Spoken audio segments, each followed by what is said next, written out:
Welcome to Drum and Drummer, a podcast focused on drums, drumming and drummers. I'm George Pickering and that's Ben Winty, and we are both professional drummers in this business we call music. So stick around and join us as we pass the time whilst trying to stay in time. Is it worrying how often we sort of dip into Alan Partridge's radio show in the vibe of this podcast? Well, I'm also having catch up on my beans. I don't care, and none of that brown sauce shite. all for one and one for all. Wow, straight in. I was not ready, but I am ready. Right, but wait. Yeah, go I'm on. going to change it slightly. Okay. All for drum and drum for all. That's really good, Ben. How long did it take you to think that up? Well, I got What's to bed about better 3:30. Yeah. Such a good bit. Yeah, it's just me and you today, Georgie boy. It is indeed. How are you doing? I'm good. Shall I go right in with Let's crack the on, weddings? man. Crack Let's on. go. So I went to 2 weddings over the weekend. I wasn't playing them. I went to them. Whoa, he was a Yeah. guest. I was a guest. Which, aside from last year, I haven't been to weddings since I was a child. And last year didn't really feel like a proper wedding. So now you've entered the wedding phase of your life. Yeah, I have. Yeah, I'm well aware of it. I went through it and I'm out of it Yeah, now. So you go to a few weddings when you're a kid, Yeah. nothing. yeah, And then you get to your late 20s, yeah, weddings. All your mates This are is getting it. married.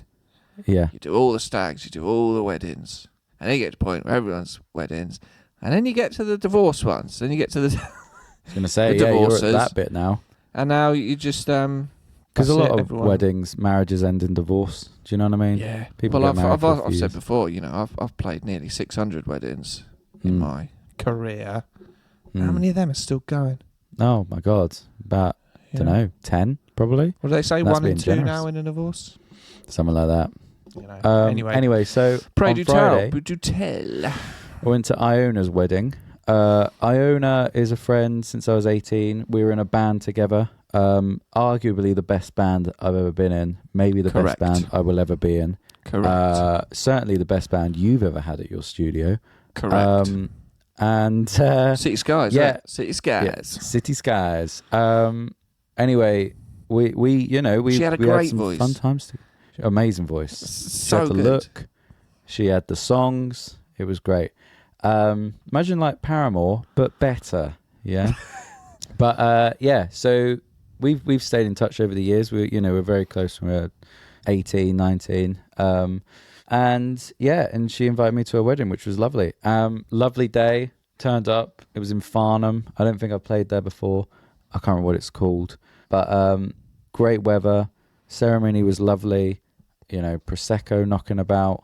It was a traditional wedding, Sure. and it was quite nice to just be a part of it because, as we know with these function gigs, wedding gigs, we turn up at 5. They're still doing speeches, and then you set up maybe in the same place or whatever. And I always sort of look at it and go, I wouldn't mind being fed and boozed up all day and don't have to do anything. Just like, now it's time for cake. Great. I like cake, So it was nice to be a part of that. It was nice to see her get married to her lovely wife, Heather. Yeah, it was just a good day. I only had 1 drink because I was driving, but it was great. I chatted to an old friend of mine, Tom Wilson, who was in a local band that we knew as well. Yeah, aside from that, I didn't really know anyone. But yeah, it was a good day. But we left about 8:30, me and Alfie, because we had to drive back for a wedding the next day on the Saturday. So this wedding, I did know people at it. It was friends of ours. You left the wedding at 8:30. And yeah, Okay. in the evening. Yeah. Which I've said if I ever get married, no one's allowed to leave until 11 p.m. at the earliest. You know what I mean? Because I never like it when people leave early. But do you know what? It was quite tame. It was quite a tame wedding. Do you know what I mean? It was sort of like, it didn't feel like it was petering up. It felt like I think people were leaving anyway. And it was quite a nice time to leave. So anyway, the next day we went to this other wedding and it was in like Hailsham or something. I don't know, like to the east of Brighton. And turned up and went to the ceremony, had some beers, set up the tent. We were camping, which I know you hate. Yeah, I know. And so the ceremony was lovely. It was sort of like on a hill. Weather was great. It was outdoors. And then you sort of milling about for a bit. And then it was just endless food and drink. It was amazing. What are they called? Hors d'oeuvre? Or like platters of people walking around with food. Yeah. And I started to learn, like, if you stand by the door when they come out with a little... One of it was like, they just said, oh, it's blue cheese toast. I was like, that's mental. But I was like, actually, that's delicious. Like little bits of bread toasted with blue cheese on top. But then if you just kind of walk around the courtyard, people will keep just handing you food. And then it became a sort of running joke. I'd be like, oh, I haven't seen these yet, you know. And then they'd sort of know that was my vibe. And he's the eating guy. Yeah, if you need to get rid of food at the end of your tray, just go to him. Do you know what I mean? Yeah. So after a while, people were like, look, there's 3 left. Do you want them? Because then I can refresh, you know, and get something new. I was like, yeah, cool. It's always a question of, you know, when they do come round, how many is acceptable to take? Yeah. Do you know what I mean? I do know what you mean. Because the thing is... Some of them are tiny. Yeah. And you know, I know. slammed a couple of beers and you're feeling a bit peckish. It's like, well, I could eat 6 of these, but I don't know if, you know, the mother-in-law's had any yet. Well, this is it. So. That's exactly it. I usually have 1, and then if they're getting rid of them, take more then. I think that's probably a good way to do it. Have 1 to begin with. Go 1, and then you slip them a 5 and you go, look, skim around the other people, but come back, Yeah, run, go quickly around. That's them. it, yeah. You go, nearly got 1. Then, yeah. And then come back to me. So I've got to tell you about this. This may be the bit you cut out, may not. I just want to see how you react. Yeah. So we get inside and they do speeches, and the first speech was the groom's brother, who was also the best man, and his shouldn't laugh. His second, it wasn't a speech, it was a roast. He just did a roast. No one knew that he was going to do this. I hadn't even met the guy. He just went for it. Just the speed at which he was doing these jokes he'd written about everyone in the room. And the second joke was a Holocaust joke at a wedding. Hang on. As a best man. That's my delivery. Oh, amazing. Yeah, I can still hear you. Hang on. Hello. Sorry to interrupt. They're here. Amazing. I'll get these open. Should we do an unboxing? Yeah. You carry on though. We'll put them to the side. We'll do a unboxing in a minute. So the second thing he said was a Holocaust joke. He said, basically the bride's family, the dad is Spanish and the mum is German, and a lot of her family are German. There was a lot of German people there. There was also some of our mates are Jewish, and he said, oh, there's a lot of segregation in this room today, isn't there? I'll tell you what, guys, last time there was this much segregation, 6 million people died. And then a lot of his family were laughing quite hard. Yeah. And I was like, everyone on our table, because all our mates are sat together, looked at each other like, what the fuck? The fuck? And then it just didn't stop. It was just endless. You know, it was like last night, the groom, you know, shared a room with one of his groomsmen. You know, obviously this morning he managed to help him do his tie and iron his shirt, and they probably sucked each other's cocks, you know, and it was just stuff like that. But it just didn't relent, you know. And then he talked about how the groom lives in Brighton.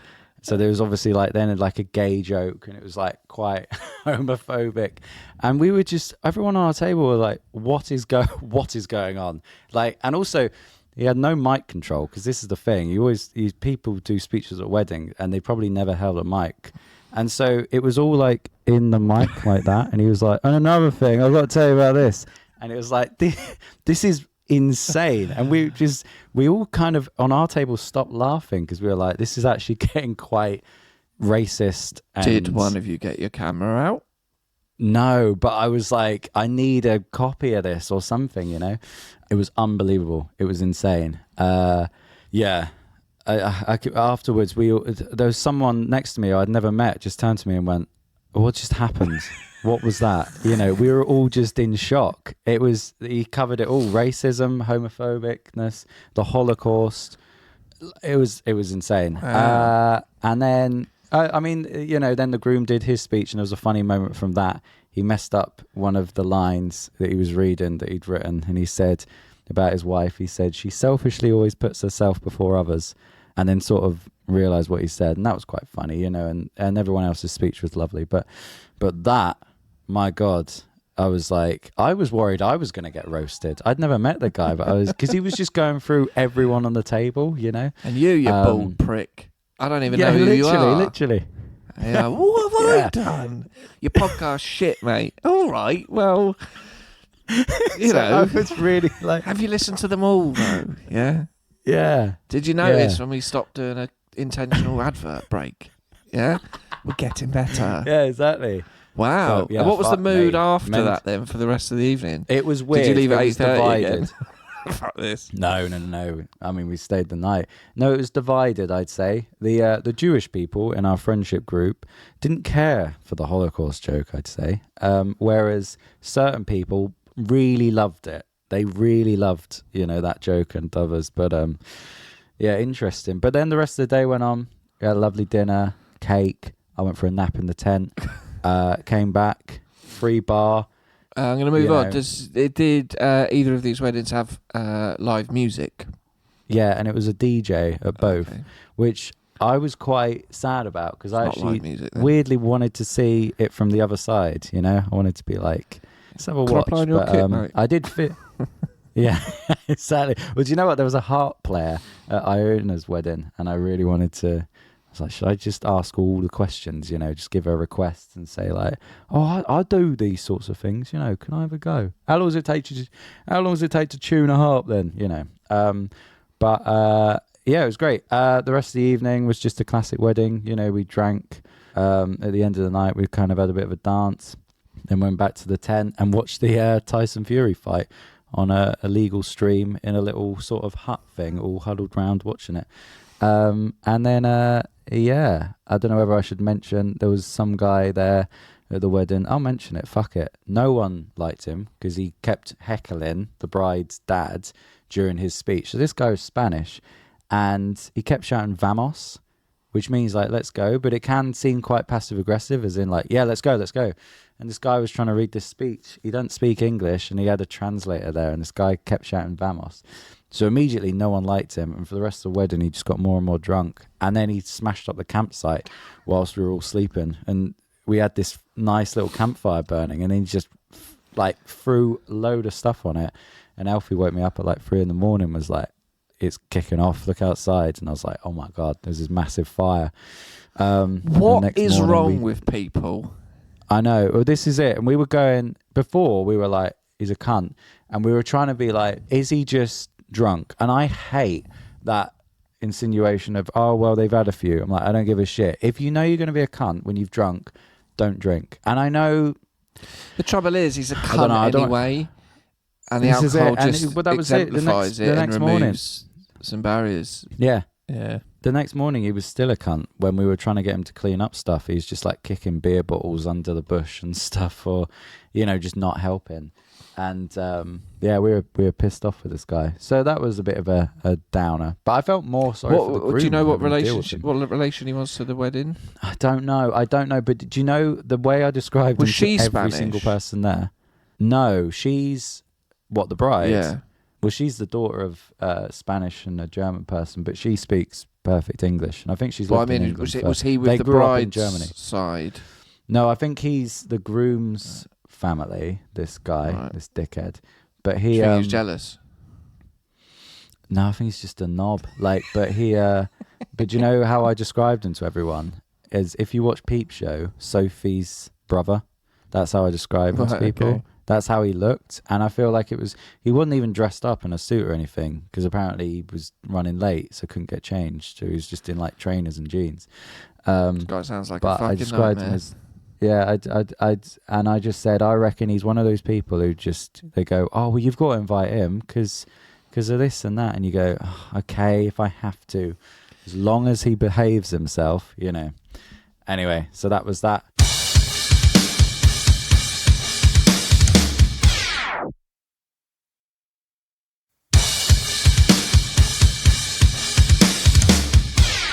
Sorry I forgot your birthday. I was completely off the grid. It's all right, man. It's all right.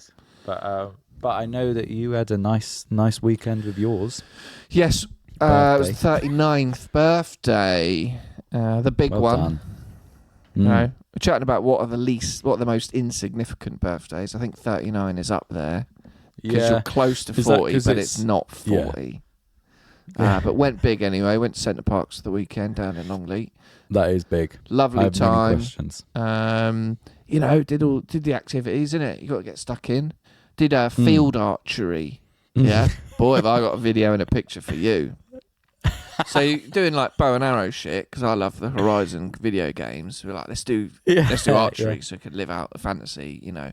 I got loads of hours on the PlayStation shooting a bow and arrow. Oh, I know. Is that the one where you can create stuff and it's sort of in other people's game as well? No, that's a different one. That was Death Stranding that I played in lockdown. Right, got you. Okay. And you go around the forest and there's these rubber targets, but they're like, the one thing is a bit weird. They're animals, but they're rubber models of animals that you sort of shoot from different ranges from. And one of them was a deer. And obviously I don't advocate the shooting of real animals at all, but I popped one right in this deer's throat from about 15 metres. Got it on film. Yeah. And then the guy he took the head off and let me take a picture holding the deer's head. My bow and arrow. Did that, went down the rapids, you know, you got to get in the pool. Lazy river. Well, that's what I want to ask. Go down the rapids. Yeah. I love the rapids. It's a lot harder to do when you're 39 than it is when you're 15. Yeah. Big boy, you got to get this big unit down the slide. Lovely meals out, 10-pin bowling, badminton. Yeah, you know, pancakes for breakfast. Lovely. Well, no. Can we talk about the pancake house? Because that was. Can I just say? Well, I used to go to Center Parcs as a kid, and then we went once when I was a teenager. We hadn't been for a few years, and aside from the rapids, the one thing that I remember being great and living up to the expectation I had in my head was the pancake house. Yeah. So, first of all, talk it through to the listeners if they don't know what it is, what the vibe is. What, of Center Parcs? I'll happily do it if you want. No, of the pancake house. It's a house, and it basically just does pancakes. You can have things in the pancakes, can't you? Yeah, I mean, I just had American pancakes, and it had Oreo ice cream, chocolate sauce, whipped cream. Is it still in the conveyor belt of pancake things though? Do you know what I mean? Like when I was there was a big sort of oven, and they pour pancake batter in, and then the pancake goes through the oven, and it's cooked, and then it comes around the oven, and then they put stuff on it, and then it goes through the oven again. I used to have the full English pancake, so it'd be like pancake with like bacon and an egg and stuff like that inside. I don't know. I didn't see any conveyor belts. I didn't go in the kitchen. Changed. I don't know. No, but you can. It's like an open kitchen. Yeah, I didn't look in. No, I mean, but you can't not. It's like, I don't know. Maybe it's different now. But I remember you walked in and it's like this fucking big pancake thing. Maybe I've remembered it differently. Maybe I had a fever dream whilst I was there. Yeah. I don't know. But well, I'm glad it was good anyway. But yeah, thank you. Yeah, lovely time. We're just going to follow up on a bit of correspondence from a couple of weeks ago. Maybe unnecessarily deep dived into Matt F's routine. Why he was he listened to the show. He put a reel up. We noticed it was quite early in the morning. He was only 6 minutes in, and he was able to take a photo of his Apple Play. I just felt maybe he was out doing a breakfast run. Missing something from the big four of the breakfast. And we talked about it for way too long. But Matt has since messaged. I got the message up. Have a look at the message. All right, chaps. Thanks for the shout out. Sadly, I am the only one in my house who eats beans. My boy and my wife can't stand them, which is simply outrageous. Now, he says, I was out on my way to my little Saturday job at Anderton's Music in the drum department. We all know Anderton's in Guildford. Been there. I bought stuff offline. He was getting petrol when he screenshotted the CarPlay. He drives from London to Guildford. He loves chatting drum shit all day, and my wife doesn't. The breakfast fry-up for me must have beans, egg, brackets poached, sausage, and hash brown. I'm also having ketchup on my beans, I don't care, and none of that brown sauce shite. He also said, P.S. we mostly sell Roland and Alessis kits, and we're all geeks if you need advice. Keep it going, love the show. So it's good to get some clarification there. Is it worrying how often we sort of dip into Alan Partridge's radio show in the vibe of his podcast? Well, I'm also having ketchup on my beans. I don't care, and none of that brown sauce shite. Thank you, Matt F. Drums. Sort of male around my age is going to be either Partridge or Brent. You're going to have a bit of Rowan Atkinson in there. Yeah. You're just going to be that sort of vibe. I'd love it to just, this podcast just become a Norfolk style radio show. North Hillsies, South Hampshires. Anyway, we're going to move on. This was something I threatened to talk about a couple of weeks ago as well. Yeah. James? What? Are we going to discuss James Gillingham stuff as well? Probably do that at some point. Because we said we'd do that. We did say we'd do that. High and dry. Oh, right, lots to get through then. I just want to know if you know about the sort of drummer musical chairs that's been happening in the pro scene. Right. No. Grayson the Crewman. Well, maybe. Jay Weinberg. Eloy Casagrande. Yeah? Now, a few months ago, Grayson was playing for Suicidal Tendencies. Eloy was playing for Sepultura, I'm pretty sure. Yeah. And Jay was playing for Slipknot. Fast forward a few months, Eloy is now playing for Slipknot. Yeah. Grayson is playing for Sepultura, and Jay is playing for Suicidal Tendencies. That's mental. Isn't that funny? That is funny, I think the first thing that happened maybe was Jay got kicked out of Slipknot. Yeah, I remember that happened a few months ago at least. And then there were obviously rumours about who was going to fill the Slipknot drum seat. And rumours were it was either going to be Eloy or it was going to be the Spanish guy with the big beard. Yeah. But then Eloy then left Sepultura, and so people were like, so obviously probably Eloy's going to be Slipknot drummer. Who's going to replace him in Sepultura? And then Grayson left Suicidal Tendencies. And then Jay completed the circle and is now playing for Suicidal Tendencies. Isn't that funny? I didn't know that. Wow. But then I was looking, and I never really, I grew up listening to Slipknot and Sepultura. Never really got into Suicidal Tendencies. But I was having a look, because I was telling someone else about this circle, and I couldn't remember, but I was right that Jay is now playing for Suicidal Tendencies. And I was looking on there, because you get a lot of bands now, and I'm thinking it's quite funny how a lot of these bands, some of them just don't have many original members left. They might have one or two. But it seems quite often it's the drummer that gets replaced. And obviously, Joey Jordison passed away and things. But I was looking at the Suicidal Tendencies lineup. That's how many people have played for them over the years. Wow. That's a lot, right? But I was looking at some of the drummers they've had, and it seems like it's a good stepping point for people. You go and play for Suicidal Tendencies, you'll then go and play for a bigger band. Because there's Brooks Wackerman played for them for a bit. He's now the drummer of Avenged Sevenfold. Thomas Pridgeon. Oh, yeah, of course, He played them for a bit. And obviously Grayson and Jay, obviously plenty of other drummers, but those are the names that just stood out. It was like, oh yeah. It's almost like a rite of passage to go and be in a big... Yeah, there's another band, that Thomas Pridgeon and... Didn't he play for Mars Volta? That's who I'm going to say, who the Queens of the Stone Age drummer, whose name I forgot, also played for them. Yeah. And that seems like another artist that's sort of like, they've had a plethora of, amazing drummers. Yeah. And it just makes me think of Spinal Tap. They just keep having to get new drummers. Literally. Just explode. Yeah. So, we were talking about the Alchemy e-kits. Should we save it for next week? Oh, we might have to, because I really want to open these. Yeah, because then it could be a funny joke. And actually, do you know what? I still need to finish my video on the DWE kit. And I think we'll watch some stuff together and then we can really discuss it. We'll start with it next week. Yes, we will definitely do that. Right, so Royal Mail have promised on their Sorry, James. pre 1 p.m. delivery Yeah. And my ACS in-ears have turned up. Amazing. Let me open them up. I'm so excited. Been waiting a while for these because of had to get the old doctor's visit. I'm opening up the packet. I can see that. He's not lying. He's opening up the packet. Okay. That's nice. Lovely box.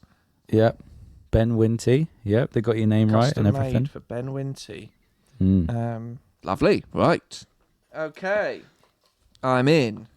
Looking good. We've got a instruction manual for the Revivo 2 electronic dryer and sanitizer. That's nice. free. And we've got a little pamphlet here. Cleaning and storage information. Blah, blah, blah, blah, blah. Instruction manuals. So it's got this big box, which I assume is the cleaner, the Revivo 2. Yep. Cleaning supplies and a cable and stuff. We got the case. Do you reckon this is boring? Oh, yeah. Yeah. Yeah. Silica gel, classic. Fuck me. Yeah. Got some sort of lubrication, a tube of lube. Mm-hmm. Comfort cream. That's not relevant to them. That's just what you have in your house. Yeah. Comfort cream for custom earpieces. Ooh, comfort cream. Let's take them out. Here we go. Here they are. They look nice. Did you ask for the Breaking Bad blue? I asked for blue, yeah.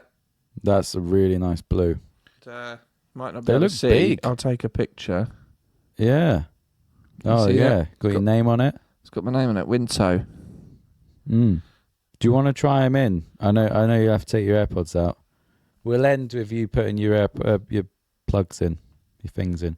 Yeah. Which one's which? It's going to be a nightmare to edit this. I don't know which one's which. I'm looking for some sort of indication, you know. Let me try one. Maybe I need the cream. That's really boring. I'll stop doing that now. But hang on. Well, there you go. They've turned up. I've got them. Put a nice photo up on Mental. there. Yeah. Anything else? No, I'm happy to end it there, to be honest. That's fine. Yeah. We that's a solid half hour. Perfect. We will try and do James Gillingham's message justice next week, but we also may forget until the end and then do it the following week. We just keep teasing. New funny bit. Yeah. We just never quite get there. Keep people listening. Yeah. And as always, follow on the Instagram, send us a message, like and subscribe, follow the show, Spotify, Apple, spread the word, tell your friends, play drums, have fun. We'll see you next time. Bye-bye. Bye. Thank you for listening to Drum and Drummer. You can find us on Instagram at Drum and Drummer Podcast. And you can send us an email to drumanddrummerpod@gmail.com. Remember, just pick up the sticks and twat it.